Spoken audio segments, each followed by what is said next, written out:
Hello YouTube, B3 back with another kicking action figure review. Today's figure is one I have been looking for since it was released. I just want to say it is very hard to find Marvel Legends in my area apparently. I still haven't seen the Hulkbuster wave anywhere in retail, and I had to go outside the city limits just to find this guy. And this is the Marvel Legends Infinite Series Superior Venom from the Rhino Build-A-Figure wave. Yeah, can't wait to build that Rhino. As of now, this is the only figure I have from that wave. I'm going to be visiting my parents soon, so I'll see if I can pick another one of these guys up on the way, to their place. But yeah, this is a really cool figure. Not as good as I was hoping he was at announcement, but he's not a bad figure at all, I wouldn't say. Let's just zoom out a bit. Obviously, this is the Superior Spider-Man, which is Dr. Octopus in Spider-Man's body with the Venom symbiote on. So that's kind of cool, and he has his little spider leg things here, which are pretty well detailed. No articulation in them, though, and they peg into his back, but each one has a specific space for pegging in. So you can't have this guy without these in at all if you want that. But I think he's much cooler looking with them in, much more unique looking. Very nice. And you can kind of force them into the slots they aren't supposed to be in, but I'm not going to do that.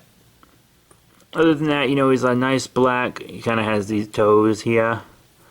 Nice claw hands. And he's the same sculpt as the Spider-Man and 2099 Spider-Man for the main part on the body. So he's a little taller than the Superior Spider-Man figure that came out in Marvel Legends for the Ultimate Green Goblin Build-A-Figure wave, but whatever. It's a Venom symbiote. It normally makes people a little bbigger. Not sure if this is the best representation of the character, though. I don't think he was this slim, but I haven't read Superior Spider-Man in a while. Plus, you do what you gotta do when you're pumping out as many figures as Marvel Legends is these days. The spider looks nice. This webbing is all crooked and stuff. Some of it doesn't connect. If it was just all crooked, I'd be like, oh, it's just a stylistic thing, which is fine, but lots of them don't connect right, as you can see there. They kind of overlap in places they shouldn't, and on this side there's some that don't even connect at all, so that's kind of dumb. But other than that, he's got this freaky scary head sculpt. Love the eyes, love the mouth. Very cool. I do like this figurine. He's got his red here, but yeah, overall, it's a nice sculpt. And then articulation, you got up and down on the head, of course, side to side. You got the kind of in and out joints on the arms here. That's always nice. So, there's that. Oh, that didn't want to move for a second. Up and down on the arms, as you can see. So that's pretty cool. And then you have a bicep swivel right there. Double elbow bend, which is always really nice. And you got forward and back on the wrists and a rotation on the wrists as well. And you also, have abdomen joint that goes back pretty far, forward pretty far, and you have a waist swivel. I haven't articulated this guy since I got him, so he's a little stiff. And only legs could go out a little wider, but whatever. And then forward and back's pretty good, I have to say.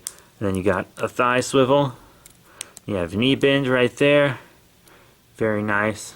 Then you have up and down on the foot, and also an ankle pivot. So plenty of room for posability, as you can see, which is really nice. So now let's get into some size comparisons. Now here's Superior Venom with some other Marvel Legends. Here on the left we have a bit of an older one from shortly before the Infinite series. It's the Iron Man 3 comic series Iron Patriot. And here on the right we have Carol Danvers' Captain Marvel from the Infinite series. And I think he scales well with both of them. As you can see, I think they are looking quite good. Here he is with two other Infinite Series figures with molds that are often used. Here on the left we have the Infinite Series Sentry, which uses the Hyperion mold. And here on the right, the Infinite Series Daredevil. This is the one from the regular Spider-Man wave, not the Walgreens exclusive one, obviously. So yeah, this is a figure from the last Spider-Man wave, and I think all these guys look great together too, so he's going to look well with your other Hasbro Marvel Legends and his own line. Even though I don't have other figures from his wave to show you right now, he looks great with other Infinite Series figures. Now here's Superior Venom with some other symbiotes. These are not from Hasbro. Well, technically, I'll get to that in a sec. Here on the left we have the Diamond Select, Marvel Select Venom, which is a really awesome figure. And here on the right, we have the Hasbro re-release of the Toy Biz Carnage. So a Toy Biz Marvel Legend, basically. And while I think, you know, he kind of works with the Carnage, I think this other Venom over here might be a little too big. Lots of people think that that Venom is fine, but it all depends on when they're posed up. Like, if everyone's crouching and stuff, that Venom looks fine. But, you know, just standing side by side like this, it's like, whoa, why is one Venom so big and the other not? It's just a thing. Even though, you know, Spider-Man first wore the symbiote, he wasn't, that's actually explained in the comics. Anyways, but yeah, so this is just how he scales up with those other companies' figures. So all in all, what are my final thoughts on the Superior Venom figure from the Rhino Build-A-Figure wave of Marvel Legends Infinite series?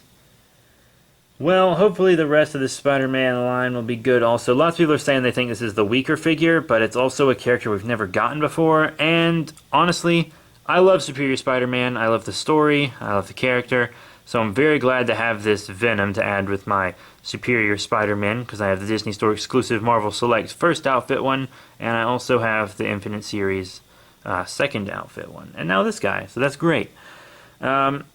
I wish the tendrils were articulated or had a bendy wire or something. If these tendrils had a bendy wire, this figure would be kick ass. And if they all had the same little input things, they'd be even better. They're different. It's not going to focus of Spider-Man back there.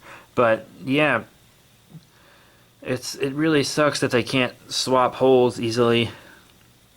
The sculpt is a solid sculpt, though. Some of the paint on the webbing could be better. Scales well with other figures, the ones that he's meant to scale well with anyways. Good articulation. All in all, I gotta give this guy 3 out of 5 stars. He's good, but they could have done a little better on him, I think. I think that they could have done a little better on this figure. Just saying. Bendy wires in the tendrils, that would have really just blown me away. I wish they would have had that. Would have been so cool. But yeah, that's it, you guys. Thank you all so much for your support. Please remember to rate, comment, subscribe. Check out all the cool links in the description below. Facebook, Twitter. We have our other YouTube channels. All kinds of great stuff you guys can check out down there, including a link to the last review. But if you subscribe, you'll never have to follow that link again. Because, hey, you get to see them all in your feed, which is great. So thank you all so much once again for your support. I really, really love it. And I'll see you all later.